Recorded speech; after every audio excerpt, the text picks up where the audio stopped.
Deux Rois, chapitre 8. Élisée dit à la femme dont il avait fait revivre le fils, « Lève-toi, va-t'en, toi et ta maison, et séjourne où tu pourras. Car l'Éternel appelle la famine, et même elle vient sur le pays pour 7 années. » La femme se leva, et elle fit selon la parole de l'homme de Dieu.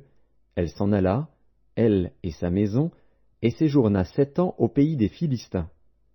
Au bout des 7 ans, la femme revint du pays des Philistins, et elle alla implorer le roi au sujet de sa maison et de son champ.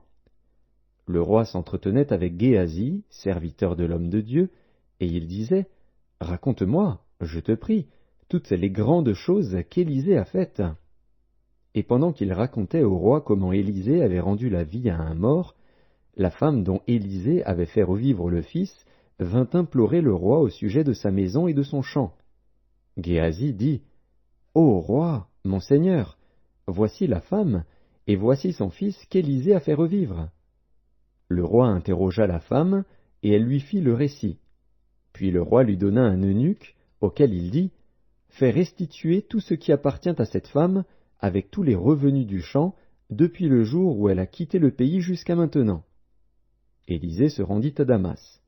Ben-Hadad, roi de Syrie, était malade, et on l'avertit en disant, « L'homme de Dieu est arrivé ici. » Le roi dit à Hazaël, « Prends avec toi un présent, et va au-devant de l'homme de Dieu. Consulte par lui l'Éternel, en disant, « Guérirai-je de cette maladie ?» Hazaël alla au-devant d'Élisée, prenant avec lui un présent, tout ce qu'il y avait de meilleur à Damas, la charge de 40 chameaux. Lorsqu'il fut arrivé, il se présenta à lui et dit, « Ton fils Ben-Hadad, roi de Syrie, m'envoie vers toi pour dire, « Guérirai-je de cette maladie ?» Élisée lui répondit, « Va, dis-lui, tu guériras. Mais l'Éternel m'a révélé qu'il mourra. » L'homme de Dieu arrêta son regard sur Hazaël et le fixa longtemps, puis il pleura. Hazaël dit, « Pourquoi mon Seigneur pleure-t-il » Et Élisée répondit, « Parce que je sais le mal que tu feras aux enfants d'Israël. Tu mettras le feu à leurs villes fortes, tu tueras avec l'épée leurs jeunes gens, tu écraseras leurs petits-enfants, et tu fendras le ventre de leurs femmes enceintes. » Hazaël dit, « Mais qu'est-ce que ton serviteur, ce chien, pour faire de si grandes choses ?»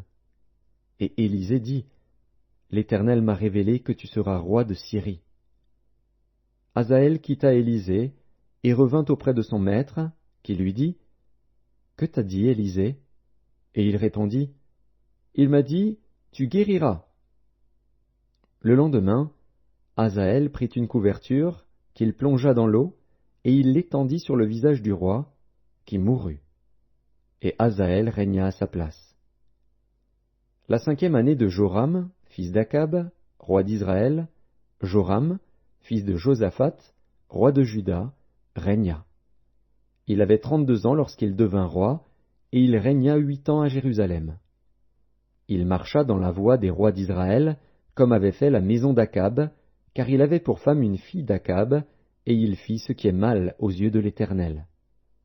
Mais l'Éternel ne voulut point détruire Juda, à cause de David, son serviteur, selon la promesse qu'il lui avait faite de lui donner toujours une lampe parmi ses fils.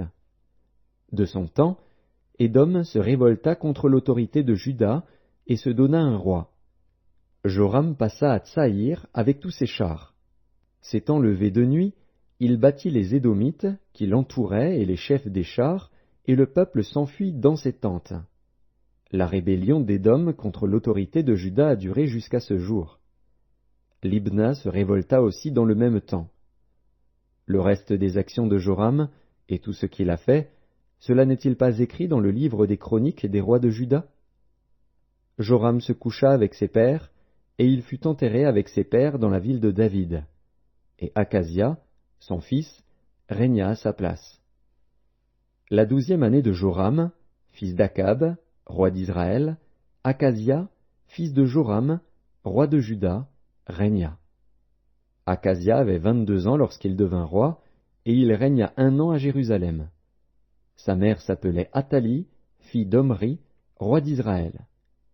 Il marcha dans la voie de la maison d'Akab, et il fit ce qui est mal aux yeux de l'Éternel, comme la maison d'Akab, car il était allié par mariage à la maison d'Akab. Il alla avec Joram, fils d'Akab, à la guerre contre Hazaël, roi de Syrie, à Ramoth en Galaad. Et les Syriens blessèrent Joram. Le roi Joram s'en retourna pour se faire guérir à Jizréel des blessures que les Syriens lui avaient faites à Rama lorsqu'il se battait contre Hazaël, roi de Syrie. Akazia, fils de Joram, roi de Juda, descendit pour voir Joram, fils d'Akab, à Jizréel, parce qu'il était malade.